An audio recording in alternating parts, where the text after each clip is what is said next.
he was going to stay in the draft? I mean, or were you pretty confident that he was going to come back for maybe the last couple of days there? You know, how did I know you were going to ask a Charles Bassey question first? You know, what Charles did as a coach, you got to let him go through the process. And that's basically what we did.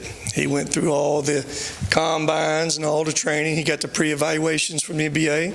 He got the post-evaluations from the NBA. So as a coach, there's really nothing you can tell them comes off selfish, except keep the facts in front of them. Let them go through the process. Let the system kind of tell them where they're at. And what Charles did, Charles made a decision that was best for him first. After getting all of his evaluations back from the NBA, figuring out some things that he needs to work on more, he made decisions best for him first. That's what all young men need to do. They don't make decisions what's best for myself or Western Kentucky. Not a kid in America does that. They're going to make a decision best for them first. And that's what Charles did. Now, I think all of us then can reap the benefits of it. No question, Western Kentucky benefits from having him back. He makes us a better team. But in the long term, it's going to make him a better player. And like Todd just said, he's 18 years old.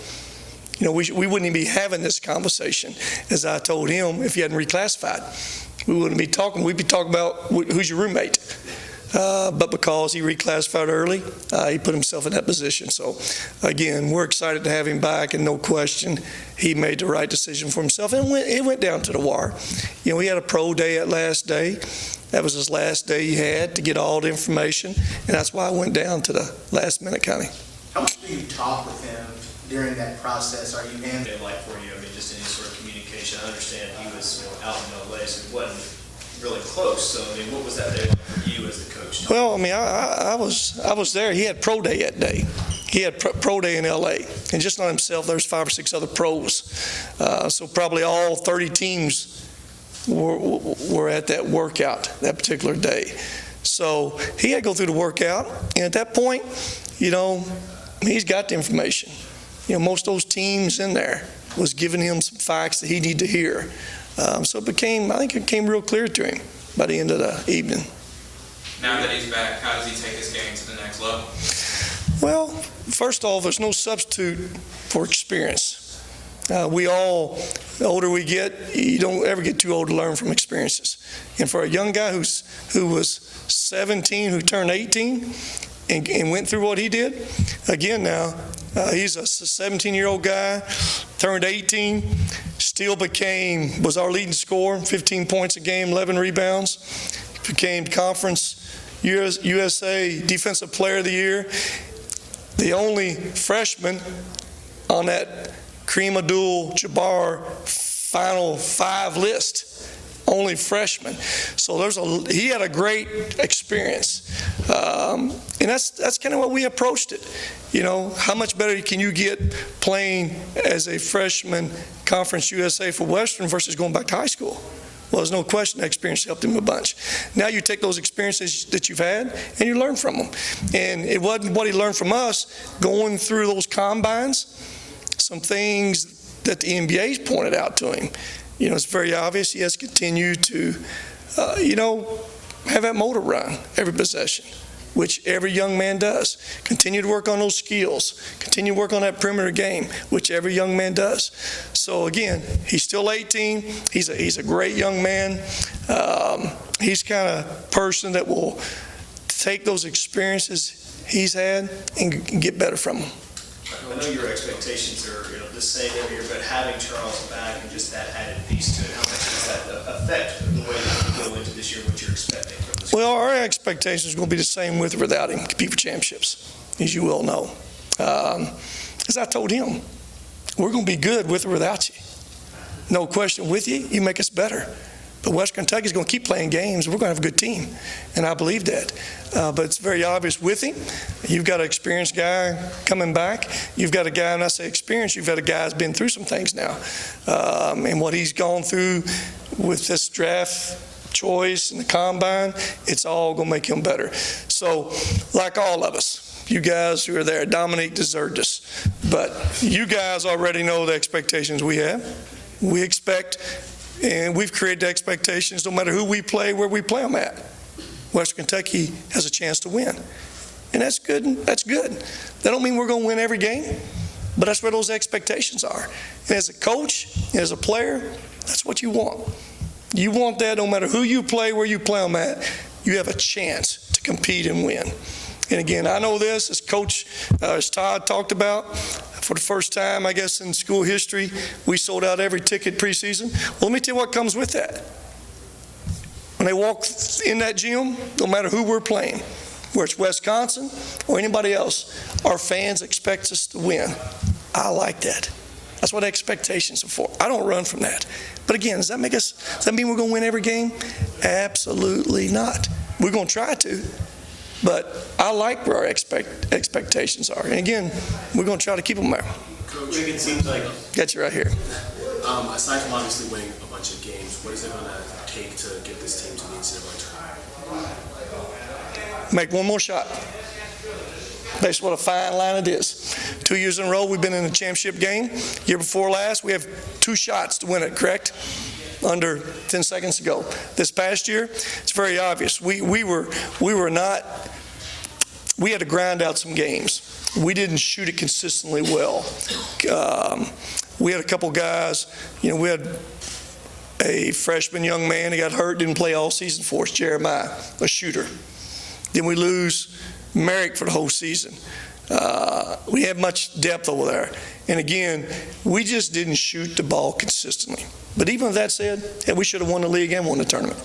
With 3 minutes to go, down there in that conference championship game, it was like a root canal for the first 37 minutes. Neither team could score. I think we were 8 for 33 from the perimeter and 11 for 18 from the foul line. And it's still a tied game. So to answer your question, jump up and make a shot. We think we've addressed that some. Jumping up and making a shot. Sounds real simple, but it is simple sometimes. A guy who can just jump up and make a basket. And we didn't have that consistently. So, I think from the guys we have coming back, again, we started 2 freshmen, 2 sophomores, and a junior for most of the season. Youthfulness. Then you add to that, not shooting it very well. It's not a good recipe, but we were still right there. And we had those moments. We were really good. Going beating West Virginia when they had their big guy. That's when they were top 15 in the country. We told you we had West Virginia coming back this past year. We were going to get even from that. We had our officials this year. So winning at Arkansas, St. Mary's, who beat the #1 team in the country after that, Gonzaga. We had those moments, but we got that inconsistency. Turn around and lose somebody you don't supposed to because of just being youthful, not being able to shoot it consistently. Rick, yes, sir, Mike. Mike, you can ask me anything. You don't have to keep asking me that. You have the right to ask me anything. If I don't want to answer it, then I won't. But you have the right to ask it. Go ahead. Thank you, Coach. I appreciate it. I sense there's real excitement with, I got to watch Carson practice last year, got to get to know him. I like him a lot personally. And then your 2 grad transfers, it appears that those 3 could really help your team a lot this season. Obviously, you were wanting them to come here, but what do you think they can bring? Hey, what's exciting is that we got football season to look forward to first. That's exciting. This is football time of the year, so Coach Helton over there, I know he's got this. He's going to get that thing back going. We all know what it does for every program when your football team can win too. So, hey, this time of year, as basketball coaches, we have to just talk, give you guys some things. But we got a long way before we have to start, kind of get started. But to answer your question, those 3 pieces we added, we like them a bunch. Carson, who's a former Mr. Basketball, adds some toughness. A guy around that rim that gives you some things we didn't have consistently, as we all know. No question, Cam Justice. He's either the 2nd or 3rd all-time leading scorer in the history of Kentucky basketball. That tells you enough. I don't care how many times he shot it. There's a lot of guys shot it a bunch. But to be the 3rd all-time leading scorer tells you can put the ball in the hole, and he can. And he brings great experience with that. Then Cooper, another guy that adds some passing. and some experience. As you know, we were young last year. You know, we started point guard for 18 games, a freshman point guard that really wasn't a point guard. You know, and that's a challenge in itself.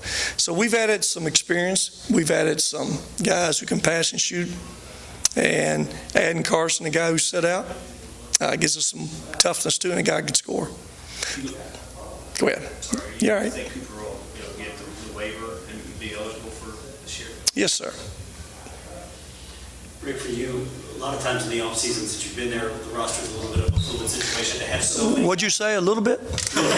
Go on. You be honest about it. It's been. Hey.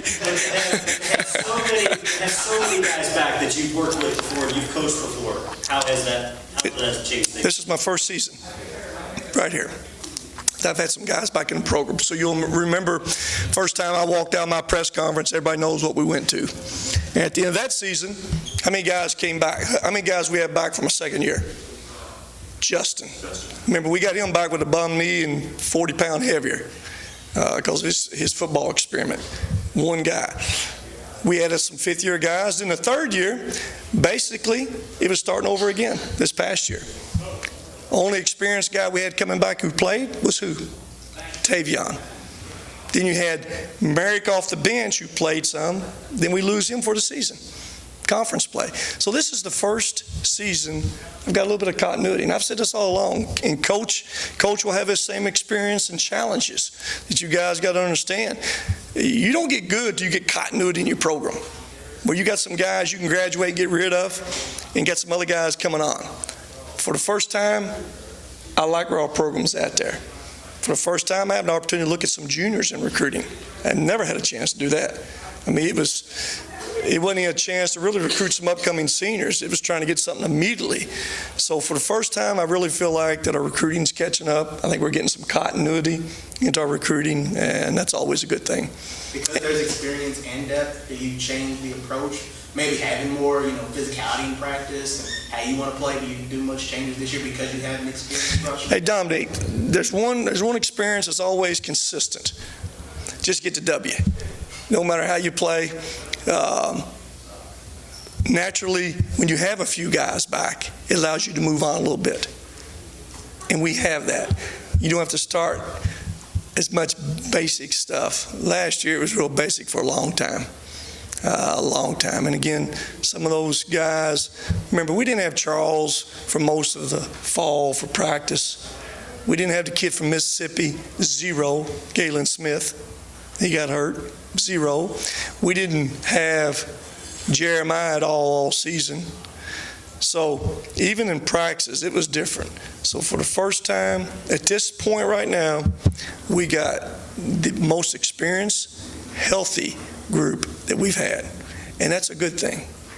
You got a lot of guys that are back on campus doing workouts. I know Charles has sort of stayed out in LA. In your experience, just what are your thoughts on just guys that do their own thing and get specialized training and conditioning, and then not being at the university? Well, he's not doing his own things. Make sure he went through the draft.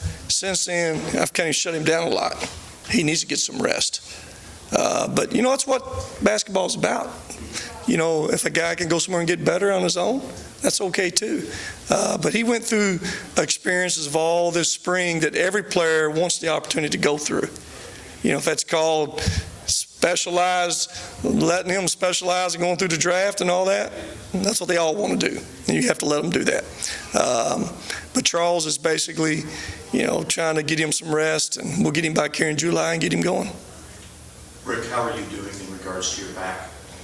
Hey, I'm great. I was 12 weeks behind rehab, but I'm into it 4 days now. I'm trying to catch up with Zach. Okay. Zach got a couple weeks head start on me, but I'm good. Thank you, Mike.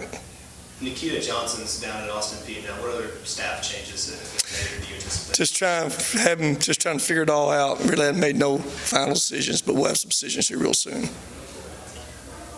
Rick, I have one more thing, and it's in regards, kind of looking back at where you are now. You've always spoken very highly of Todd, and you were very complimentary of scheduling ways, getting Wisconsin, kind of working out the football and basketball to Arkansas.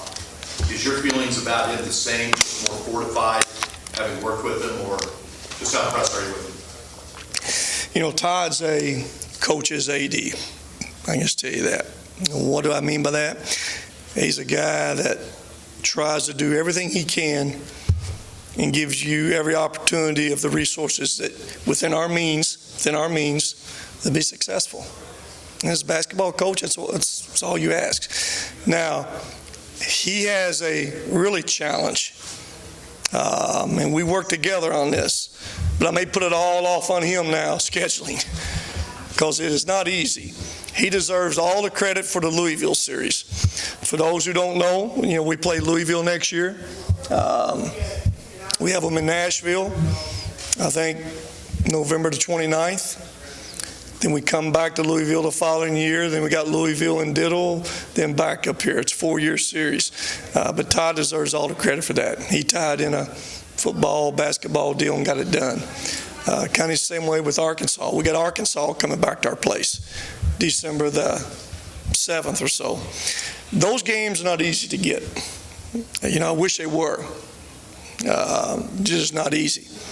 And again, you put yourself in their shoes. How many Power 5 schools want to come to Diddle? 0. Absolutely 0. In particular, when we've been fortunate enough, the last 10 we played were 7-3 against them. And most of those were on the road. We only had 2 of those at home. Most of them been on the road. So again, it is not easy to schedule. It's not easy to schedule home or away. Just to be real about it. It's not. Todd deserves all the credit for putting us in position to have a Wisconsin to come to Diddle. Was you guys at the game last year? You there? No. What was you doing? Why weren't you there? Oh, I was anchored here in Louisville. In Louisville? You can come on down. You're welcome. Did you come down, Dominic? No, I was just moved up here. That's no excuse. There's no excuse. I know you guys were there. But again, y'all saw the atmosphere. Y'all saw what it's like for a Big Ten school come up in there and, how difficult it is to win that kind of atmosphere. And again, our fans have created this atmosphere now. Like we said earlier, every ticket's been sold out preseason. I guess for the first time in school history. And again, they're showing up, expecting us to win every game. But that's what I like. That's what we want as a coach and as a player. How important is it to have that series with Louisville, where they visit, you visit, play at a different site? Well, anytime you can play quality basketball teams, it's always good. It's very obvious. Coach Mack, he did an unbelievable job last year coaching that team. He had some fifth-year guys come together and gave them a chance, and he did a great job. He did an even better job in recruiting. I think I saw somewhere already, you guys know this better than I do, I think I saw him ranked as high as number 2 in the country. Is that correct? So playing Louisville is one thing, playing Louisville number 2 in the country, I don't know how much enjoyable that will be, but it's a good thing. Anytime you can have an opportunity to play against one of the traditionally rich programs like Louisville, I think it's good for everybody, and particularly 2 teams that's been in state. I think it's one stat, Zach can tell me this stat, of the top 5 winning programs and 6 winning programs in the country, 3 of them's out of this state, Kentucky, Louisville, and Western Kentucky. So I think it'd be good for everybody.